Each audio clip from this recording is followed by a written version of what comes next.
Welcome, everyone, to another episode of the RDH Sports Podcast. I'm your host, Chad. Joined alongside me is my brother, Tanner. How's it hanging, dude? It's hanging. It's hanging pretty well. Actually, let me go back. It's not hanging pretty well because if you watched Monday night, you know what kind of predicament I'm in. We'll get to that when we get to that. But first off, we're gonna get some college football. Let's talk about it, Chad. Let's go into it.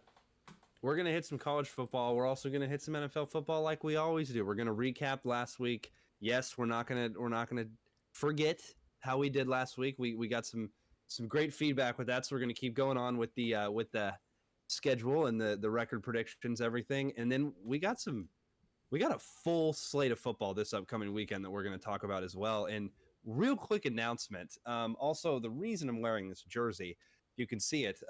Number 9 Cowboys jersey is Tony Romo, and he was officially nominated for the Hall of Fame today. So gotta give props to our guy. Watched him in person pretty much every game, and yeah, that Tanner's got in the background too. Game worn jersey, technically turned into his wall and just went up to me, but we'll get past that. Jumping into actual college football now, but congrats, Tony. Love to see it. Love it. I think the biggest thing is you know, number one story I got to talk about is Alabama's not at the top of the food chain anymore, and I don't think that's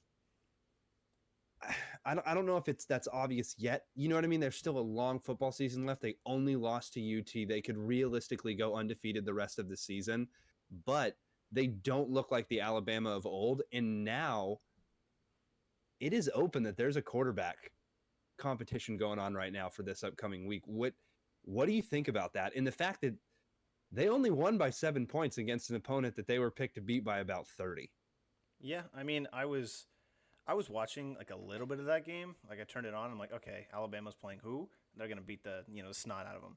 And then I come back in the fourth quarter, and they're still only up by like 7 or like a little bit. And it's like, oh, what's going on here? This is not Alabama. I don't know what's going on at the quarterback position, but they better figure it out pretty soon, or else you're gonna have some teams coming for your head because in college football it's a little bit ruthless, and if you're not on the top of your game every week, they're gonna upset you. Even if you're Alabama, it doesn't matter who you are.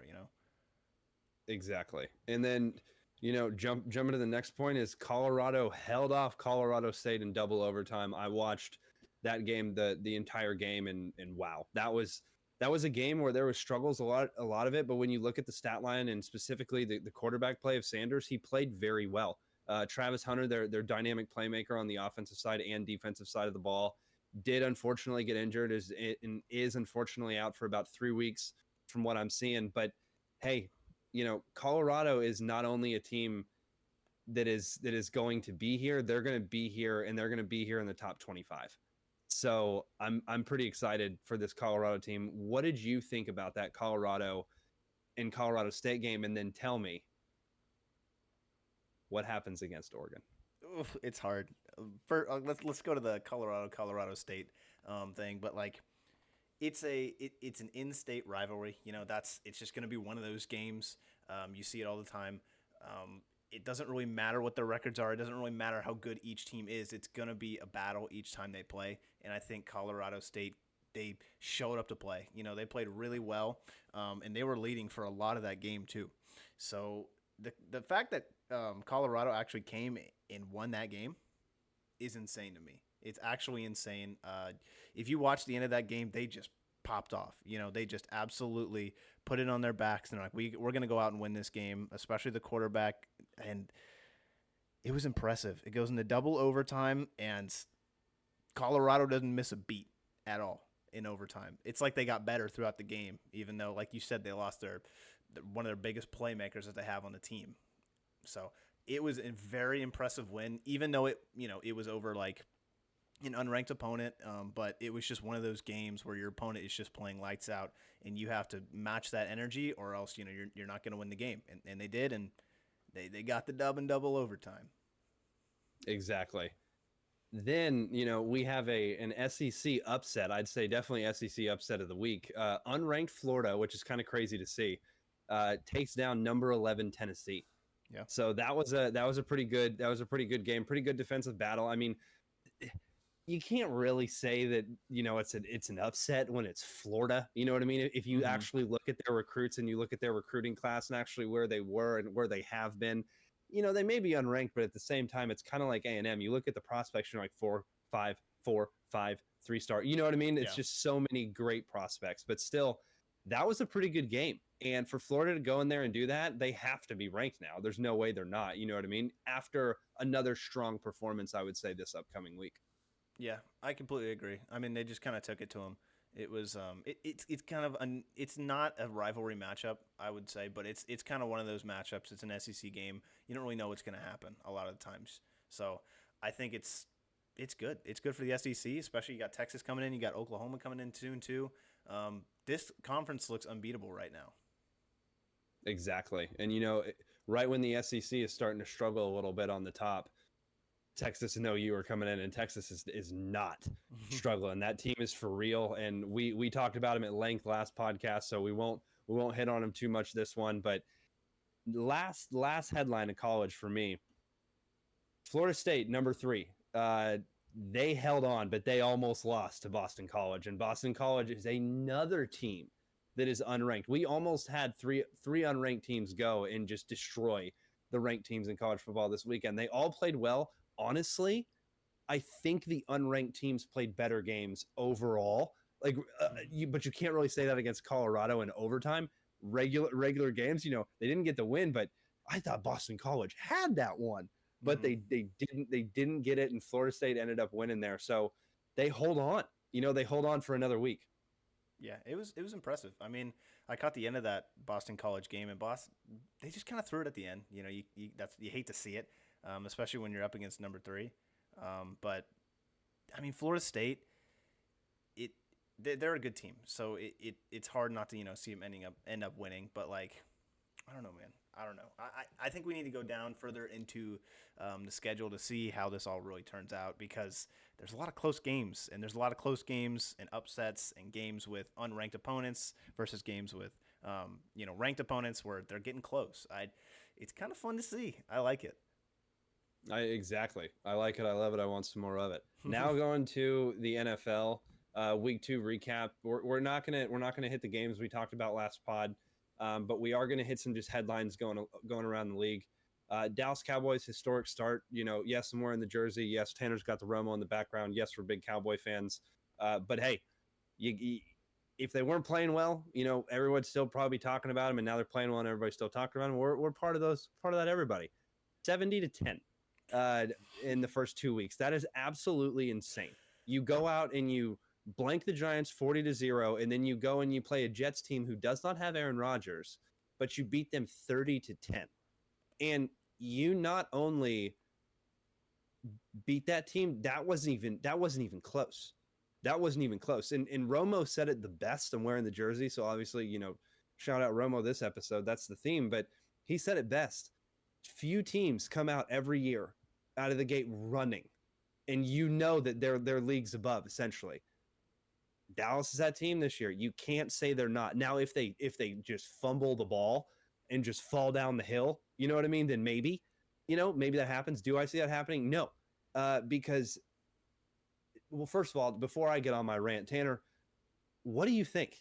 Tell me your thoughts about this historic start. About the Cowboys, it's obviously, it's on the back of the defense, and I mean, defense wins championships. If you saw that game, if you saw Micah Parsons, you know exactly what he is and what kind of beast that he can be on a football field. I didn't know he could get better after last season, but he did, and he's just putting up record numbers in the first 2 weeks. And the Cowboys defense is putting up record numbers in the first 2 weeks. I mean, like you said, 70-10.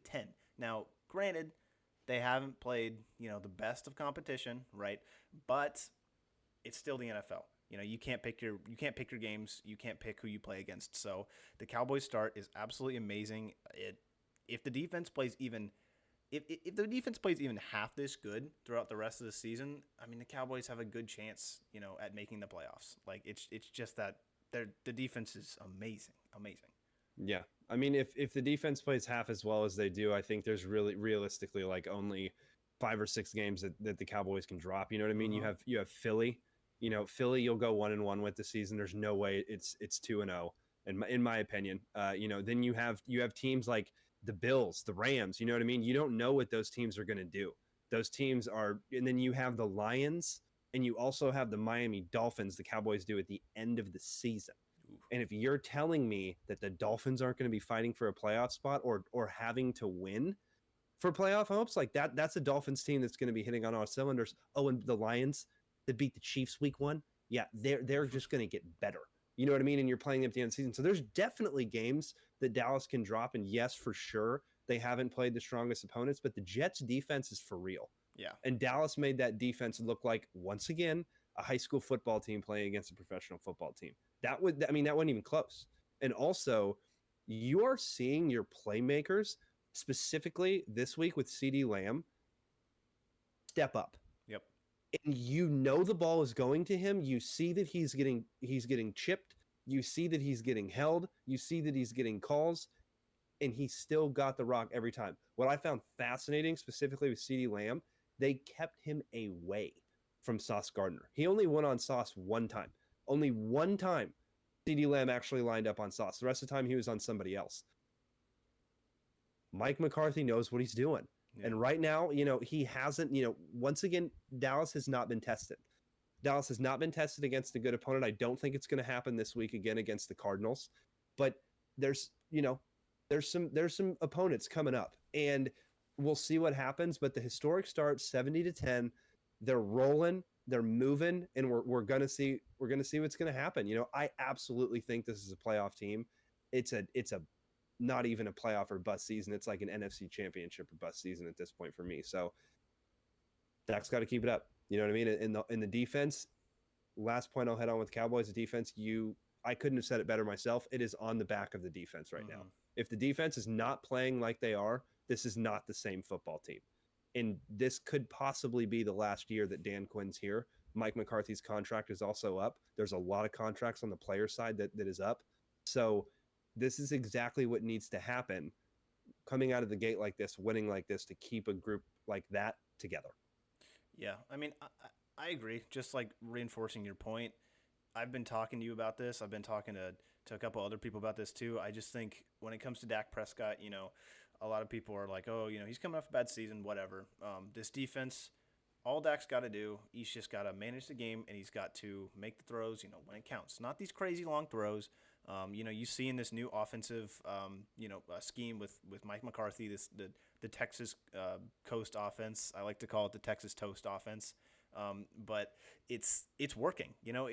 Kellen Moore, we've seen what he did, what he did here, and what he's doing in LA, and you're seeing what the Cowboys are doing now with this Mike McCarthy scheme that's supposed to be ancient, right?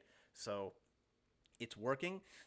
It's getting the players in rhythm. It's getting the players the ball that need to have the ball, right? You're getting your playmakers the ball, and you're producing on offense. I think that's the most important part. Obviously, Dak Prescott hasn't played perfect. I seem to remember a pick six just waiting to happen, and the defender just straight up dropped it. But that was Sauce. That was Sauce. Well, yep. It's Sauce Gardner. Give him one.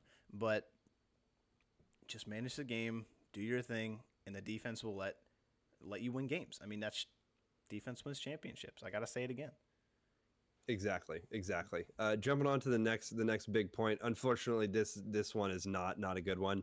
Tanner alluded to it earlier, but Nick Chubb out for the season. I mean, you take it away, Tanner. What does this do for their chances? What happens to the Browns? It is already out that he is out with a season-ending injury. So, I mean, what do you do? What do you do if you're the Cleveland Browns? Obviously, you don't want, honestly, your best player to go out in week 2, especially Nick Chubb, who was off to a great start that night, and I thought he was going to have a really good season this year, but it sucks to happen. You don't want it to happen to anyone in the NFL, much less someone, like Nick Chubb, who carries the rock every other down for Cleveland, but I don't think a ton should change for Cleveland when it comes to like running the ball a lot and like, the way that they should play their games, because their offensive line is still really good. And they still have some capable backups in Jerome Ford, and they're looking at getting Kareem Hunt and maybe even trading for like Cam Akers. You don't know what's going to happen there. But I think the scheme is still in place. I think they should still continue to do what they were doing. Obviously, you're not going to get the results you had with Nick Chubb, but you can still run the ball and you can still run it effectively. That is what the Cleveland Browns need to do. Now, onto my next point. You saw Deshaun Watson last night and what he did and basically what he didn't do. There were points in that game where the Browns were going backwards, and it was off the shoulders of Deshaun Watson. I mean, the first play, he threw a pick six. Obviously, it wasn't his fault, but you gotta deliver a better ball than that. Bryant, it was in his hands. It was a little behind him, but it's not a good play. He has those couple penalties. Deshaun Watson does for the face mask, and it kind of looks like he doesn't even care about him. And then he has multiple fumbles, I'm pretty sure. Just plays that if you don't let those happen, I think you win those games. They're just honestly mistakes that you shouldn't be making if you're a quarterback of that quote unquote caliber. Deshaun Watson, the reason they brought him to Cleveland was to win games. And it was to win games exactly like you saw last night. And what did he do? He didn't. He turned the ball over, and he kind of made him look silly. It was pretty bad. He had some good throws, don't get me wrong. But you brought Deshaun Watson to Cleveland to win those type of games. And Baker Mayfield, over there, the guy you just let loose, is currently 2-0. That's all I got to say. Tell me how you really feel. My thing with the Browns is that you've seen this happen twice in the past 2 years. Russell Wilson left Seattle. Geno Smith walked in, has a better record, played better. This year, it's the exact same thing is happening. Mm-hmm. You know what I mean? He goes out of Cleveland with Baker Mayfield, and then Baker Mayfield then goes to Tampa and actually kind of starts hooping. You know what I mean? Like Baker starts to hoop, and then you bring in some other quarterbacks over the previous years, and it's like that's just not it. You know what I mean? With Deshaun, like that's really just not it. And when you have Deshaun Watson, that is a guy that literally coming out of college was a slam dunk pick, and then first 4 years in the NFL was a slam dunk pick in the NFL, and then has just completely fallen off a cliff after everything that has happened. And you have another quarterback like Russell Wilson. It's the exact same thing. You have these high caliber quarterbacks that just are not playing to only what they're being paid, but their level. The Broncos aren't doing well this year. The Browns really, I especially with the loss of Nick Chubb now, he won them football games. I don't see Deshaun going out there and winning football games with him playing like this. He needs to not only step up his play, but if he doesn't, him and Russ could be on the market next year. They could be off of these teams next year because you need to see what you need to do in this situation. If it's obviously not working, you have to go look at the salary cap, and you have to go look at what year you can get out of the contract in terms of dead cap, and how much can you eat, how much that dead cap can you not eat. So that's why Dallas waited and cut Ezekiel Elliott this year, as opposed to continuing to have him on his contract. A lot of teams do that. It happens around the league. That's why you see big stars like that happen. You don't usually see it in the quarterback position, but the quarterbacks have never been paid like they are getting paid now. So when you have not only 10%, but 20, 30% of your salary cap held up by one player, and that one player is not winning, I mean, it's pretty obvious. You got to get him out of there, right? So I'm not necessarily saying that you have to get rid of Deshaun Watson out of Cleveland right now, but he needs to step it up big time. And the Nick Chubb injury only hurt that big time, So another injury we don't want to talk about, but we'll hit it here. Saquon Barkley, not near as serious. He's out kind of week to week, out multiple weeks. It's kind of what reports I'm seeing.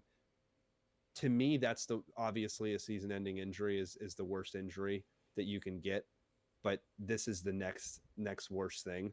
Week-to-week injuries, especially with a player like Saquon Barkley. You never want to see a week-to-week tag or a 3-week tag on Saquon. What does this do to the Giants? I mean, luckily, and this is not a great thing, luckily the Giants know how to play without Saquon, right? Because it's happened often enough. But you don't want to see it happen. I mean, last year Saquon was healthy, and he demolished. He destroyed. He was a great running back, and he was the catalyst for that offense. This year, I don't know. They almost lost to Arizona, and that was a rough start from the beginning of that game. But they climbed back and they got the dub, which was impressive. Don't get me wrong, but Saquon Barkley adds another level to that offense that you just don't get if he's not on the field. You know, he attracts eyes to him. You know, everyone's looking at him when he's on the field, right? So if he's not on the field, then the defense isn't going to look at him. They're going to look at other stuff and actually pay attention. You know what you're trying to do. So it's tough for the Giants. I think they can still have a good season, but it's kind of similar with the Browns. I think they just need to kind of stick to what they're doing. You know, run the ball, act like Saquon's kind of there. Obviously, you're not going to get the results that you would with Saquon in, but you do need to still lean on your running backs. You know, and just get him back as healthy as quick as you can. You know, there's not much you can do, but in that time that he is gone, just do your best to adapt and overcome. Exactly. Next point, the Commanders and the Bucks have started out 2-0. Simple question. Do they keep it up? What do you think? It's hard because when you look at the Bucks, let me start on them. They're in a division that, looking at it right now, they could win. You know, I would say the only other big threat to them is probably the Falcons right now because the Falcons look good. But the Saints are 2-0. The Saints are 2-0, but I don't know if they've looked as good as they could have. You know what I mean? But with Kamara coming back, you never know. So there's something to consider there as well. I don't say the division is wide open because it's not for Tampa, but I think they have the possibility of winning it. If Baker continues to play like the way he's playing, absolutely, I think they can win that division. Now for the Commanders, it's a little tougher in the NFC East. They got to go up against Philly and Dallas twice. So, you know, realistically, they could win maybe one of those games out of those 4 games, probably, unless something crazy were to happen. And I don't think they're going to keep it up. But, I mean, you never know. Sam Howell could turn it on. I don't know what their schedule is for the rest of the season, but I don't think they're going to keep it up as much as they've done, you know, to this point, right? Yeah, I mean, I think that the Commanders are a team that I think a lot of the fans are like, wait, I thought we were going to be in the running for Caleb Williams. You know what I mean? Like, Yeah. I thought we were going to be in there, and then you have Sam Howell that's going out there and playing pretty well, and they're leaning on their defense like they always have. But you know, wear and tear happens on the defensive side of the ball throughout the season, and you know, the offense. I can argue that they haven't really faced a dominant defense yet. I can make the argument whenever they played them. So my thing is the Commanders know. I don't think they're going to keep it up just because of the division that they're in. And do the Bucks keep it up? That's tough. I think Carolina, it's clear that Carolina is not there. I think that the Falcons played a game in Green Bay this past week that let me rephrase that. They played a game this week that I have seen the Falcons lose over the past 2 years multiple times. Yeah. And they didn't this time. They held on and they scored when they needed to score at the end, and they drove down the field when they needed to, and they won the game on the back of Bijan Robinson. Thank you, fantasy football. You know what I mean? Mm-hmm. But when you have a player like that and you have a team like that, you're riding a lot on one guy. You know what I mean? So for me with Atlanta, I think that Atlanta is riding a lot on him, but they are playing elite football right now. And I didn't think I would be saying that about the Atlanta Falcons. The Saints, I agree with you, could get better. That's a little scary, but they could get better. And then you have the Bucks that are just hitting on all cylinders, and I'm waiting for them to get worse. So that's kind of where I'm at. Does Baker keep this up? Baker hadn't thrown a pick yet, dude. Baker hasn't thrown an interception on the season yet. If he keeps that up, yes, of course you're going to win. Because Baker, no disrespect to Baker, he's a playmaker. He takes those chances. He takes all of those shots down the field. And it's not that he hasn't. Mike Evans had like 179 receiving yards this past one. He's throwing to Mike Evans and Chris Godwin. He's never had this before. Mm-hmm. You know what I mean? He has playmakers on the wide receiver position. Nobody thought that the Bucs would be 2-0, and they are. So we'll see. You know what I mean? They've already beaten pretty solid football teams so far. So we'll see what happens. But Commanders, no. Bucs, I do think they have a chance to win that division, but that's going to be close between those 3 teams. I think so. I think so. Now, some 0-2 teams, and then we're hitting our week 3 matchup, and we'll let you know how we did last week too. Vikings and the Chargers, two teams that not a lot of people thought were going to be 0-2. I know when we were talking in the offseason that I said I wasn't as big of a fan of the Vikings that I have been in previous years, but I just don't see that division giving them any problems. Apparently, Jordan Love is that guy that's going to give them problems now and be a thorn in their side. But the Vikings and the Chargers start off 0-2 this season. I think that the Chargers can absolutely get back on track, and I also think that the Vikings can, because they've had some tough games these first 2 games, but the Chargers, man, they keep getting up big in games and just losing the lead. You gotta just hold on to the lead. And the Vikings, Justin Jefferson's doing absolutely everything he can Mm-hmm.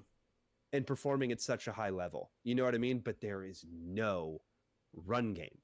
The absence of Dalvin Cook is very obvious in Minnesota. Very obvious. So I don't know if that team realistically has the chance if they cannot develop the run. And the Chargers, real quick, I do think they have that chance because they have been without their best playmaker on the offensive side of the ball with Austin Eckler. So I think Austin Eckler has the chance to return this week, if not this week, potentially the week after. And then once you get Austin Eckler back in that backfield and humming again, I do think that the Chargers start to roll and start to get a couple games going. Yeah, I think the Chargers just they get up big in games and then obviously they lose it. But I mean, whose fault is that, right? It's the fault of both sides of the ball, right? You gotta be able to run the ball, and you gotta on the offensive side for the Chargers, you gotta be able to run the ball, and you have to be able to sustain that lead. To your point, Austin Eckler, if he was in there, I think they probably would have won that game. If they were able to run the ball and cut away at the time that was left. But again, on the other side of the ball, your defense needs to stop Derrick Henry in that game. Just period, right?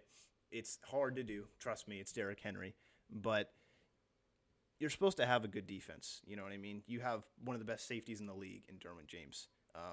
You need to get down there and you need to get a little dirty. That was, I think, one of the premier matchups this past weekend, and Derrick Henry absolutely, won that by a landslide. So I don't know. Is the Chargers defense falling off a little bit? Maybe a little bit. Is it not as good as we thought? Yeah, probably. But they can absolutely turn it on. They can step it up. They've got playmakers, and they can continue to do. They can continue to play well. I think they need to play better though. For the Vikings, it's hard because I think it's just one issue, and I think it really is just they need to run the ball better. And Alexander Mattison, he's just not cutting it. It's the fault of the offensive line as well. But with Dalvin, you remember last year. I mean, Dalvin, he had a pretty good season. Not for nothing. It wasn't Very good. It wasn't insane. It wasn't like the best season he's ever had, but it was a pretty good season. And now they can't really do anything. So against the Eagles, though, they put up like 28 points or something like that. Kirk had like 4 touchdowns. Kirk's playing well. The receivers, Hawkinson, Justin Jefferson, they're playing well. The rookie they got, Addison, he's playing well. They just very well. They just need a run game. And that team, if they have that, it just opens the door. Just absolutely opens the door, and I promise they're going to be back to good again. But they got to establish it. They got to, hey, maybe they are in the running, for Cam Akers or Kareem Hunt, which are probably the 2 biggest backs in the market right now. I don't know, man. I think they need to get running help. Maybe Jonathan Taylor too. Put him in that mix. Oh my goodness, I forgot about him. Yeah, put old JT in that mix. That's a guy that could come knocking soon on somebody's door, because the Colts aren't looking, especially with Anthony Richardson going out this week with the concussion. He's definitely been a playmaker. Anthony Richardson's definitely been pretty solid. I think the inexperience shows, but we'll see. I'm not exactly eating my words yet on that in terms of not starting him this season. But jumping to NFL Week 3 matchups, Tanner, how did we do last week? Because the first week it was absolutely miserable. We both went 1-4 on our predictions, and I said last week we're going to make up for it. And How do we do? Well, we did pretty well. We both went positive. We picked 5 games. You went 4-1, and I went 3-2. The difference in our games was the Browns Steelers game. I picked the Browns. You picked the Steelers, and we know how that turned out. So I think the grand total right now, you're at 5-5, and I'm at 4-6. So There we go. we're sitting pretty, right in the middle. There we go. There we go. With a week one of 1-4, you're fighting your battles and you're trying to scrape your way back. It's pretty And good. right now, I am dead even, and we're gonna try to go positive this week, big time go. positive. Let's go. We got a Thursday night matchup this week. We're also gonna hit both the Monday night games. Last week we only hit one. This week we'll hit both of them. But Thursday night we got the 49ers and Giants. Saquon's probably not going to play. I'll keep this one simple, real simple. 49ers by at least 20, I'd say. I'd say 49ers by at least 20. I got them. I'd say, the Giants have absolutely no answer for any of their weapons. They don't have somebody that can stop Christian McCaffrey out of the backfield. They don't have somebody that can stop Deebo Samuel out of the backfield or as a receiver. I don't think anybody can line up and cover George Kittle. And I'm going to argue that I think Darren Waller is not going to have that great of a game against that defense, especially with that middle linebacker, Fred Warner, best in the league on the 49ers. I don't think that's going to be a close game personally. I think that may be a game where you shut it off at half. And if I eat my words, I eat my words. I know the Giants came back last week, but you almost lost to the Cardinals, like Tanner said. And this is a 49ers team that's playing very, very well right now. So I got the 49ers. Yeah, I'm going to cut to the chase. Niners, absolutely. There's just no real reason to pick the Giants here. They almost lost to the Cardinals, and the Cardinals, they played pretty well, granted, but it's the Niners. They're probably one of the best teams in the NFL right now, if not the best. So I have to pick them. Brock Purdy is playing at a fantastic level. He really hasn't stopped. He hasn't skipped a beat, and I don't expect him to skip a beat against the Niners, who the Cowboys put up 40 against, and they didn't score a point. So give me the Niners in a pretty brutal battle. Yeah, no, absolutely. You're gonna have to. That's gonna be a pretty bad one. I think that's gonna be a pretty bad one. And if we get that one wrong, hey, we get that one wrong. But I don't think we will. So I would take a word on it. Sunday morning game. We got the Vikings and the Chargers, both the 0-2 teams going against each other. I'm gonna go Chargers here. I think the Chargers are gonna take the Vikings. The Vikings have been playing a little bit better offensively, but I do think the Chargers defense is gonna step up this week. I'm not saying Justin Jefferson's gonna not have a day. He absolutely will, but I'm gonna go Chargers here against the Vikings this week. Yeah, I think it's fair. I mean, the Chargers just, depending on if Austin Eckler is going to play, that's probably like a big thing. But the Vikings just don't have a lot of help. It's hard to pick them. Even they put up a lot of points against Philly. Don't get me wrong, but the Chargers just have more weapons at their disposal. So I'm gonna go the Chargers as well. I think they're gonna win. I would like to pick the Vikings, but I just can't. I just can't. Not how they're playing right now. Yeah, I mean they're that's the thing is the Vikings aren't necessarily playing bad, but they're just not winning the game at the end. And I think that when you're playing against a desperate Chargers team, I think the Chargers are going to come out and play really well. I think with Justin Herbert signing that new contract, Keenan Allen, a lot of doubters were saying he's going to start regressing after this year. He hasn't. If Austin Eckler returns, like you said, he's going to be ready. He's going to be hungry. So yeah, I'm definitely going to stick with the Chargers. Jumping to the Sunday afternoon game, we got the Cowboys Cardinals. This one, once again, I'll keep it simple. I got the Cowboys by at least 20. I think that this game is they did put up a fight against the Giants. They really did. They just didn't do anything in the second half. They played very well in the first half, that being the Cardinals. Cowboys defense is a whole other beast. And the Giants defense, I think we saw that in week one. And I think we've seen that pretty much every week since. So I'm definitely going to go Cowboys by about 20 here, I'd say as well. What's your score prediction?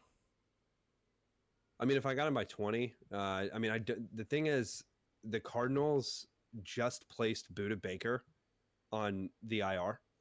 And I think that is a move that is you cannot throw the deep ball on Buda Baker.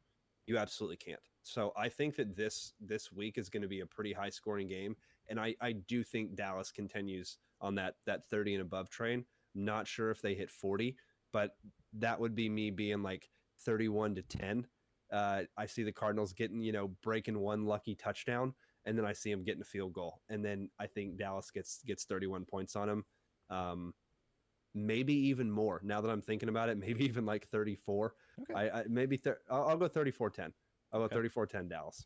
I like 34-10 because I think didn't the Cowboys win last week 31-10 as well? So it'd be kind of funny if they back to back had the same score.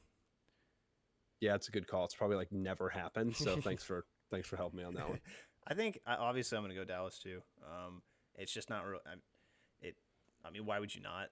Dallas is at, like we said, 70 points for Dallas, 10 against. I think they're going to get a touchdown. I think the Cardinals will, but I don't know, man. I'm thinking they're going to score some points, and I think it's going to be the offense this time who actually does it. Obviously, I think the defense is going to play well, but I think let me go. I'm going to do it. Let me go 42-14.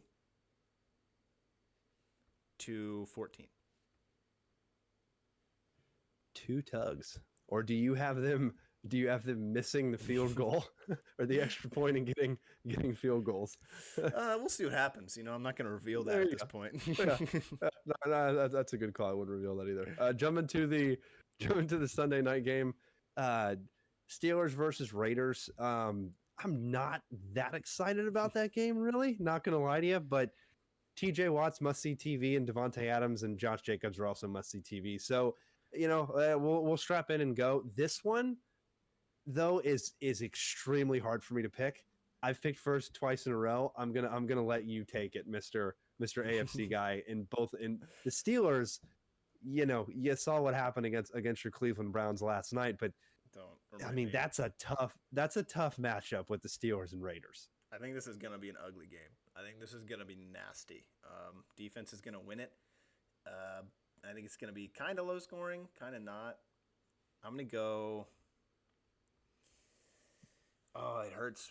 It hurts. But I think I'm going to go Steelers because Mike Tomlin has never been negative in the entirety of his NFL career. So I'm going to go with the Steelers.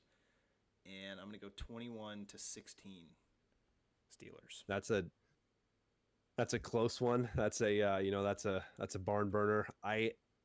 I do think Josh Jacobs has a little success on the ground, but the Steelers defense is just nasty.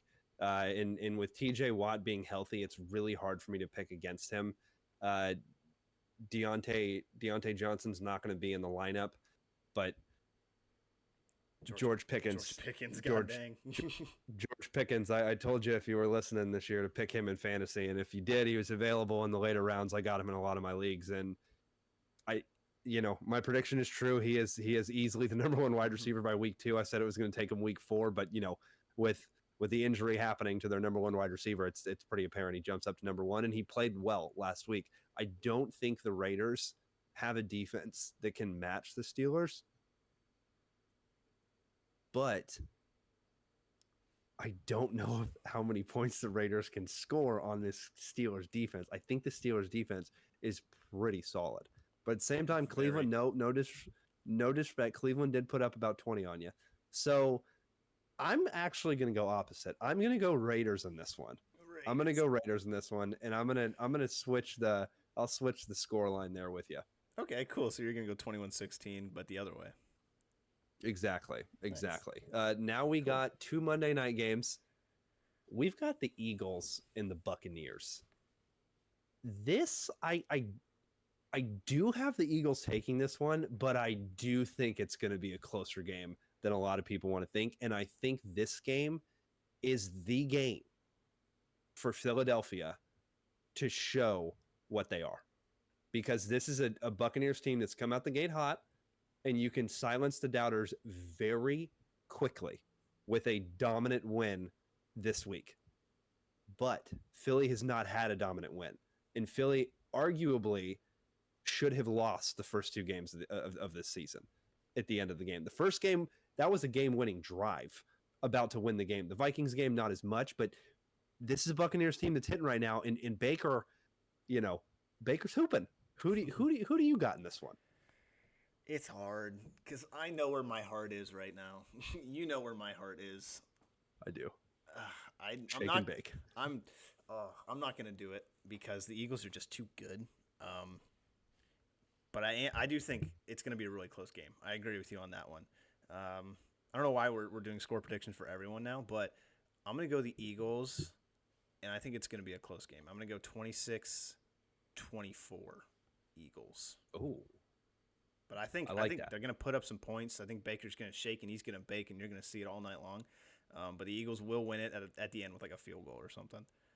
I'm going to go to a random score, like 27-19 Eagles. That's what I'm thinking. Nice. I feel something weird. I feel it at least being a touchdown. I think the Eagles at least win by a touchdown. The last Monday night game and the last game we're hitting on the pod, Bengals and Rams. A Rams team that is hitting on all cylinders right now without their best wide receiver. Their wide receiver one is on the IR. And you got a Bengals team that needs a win. They need a win.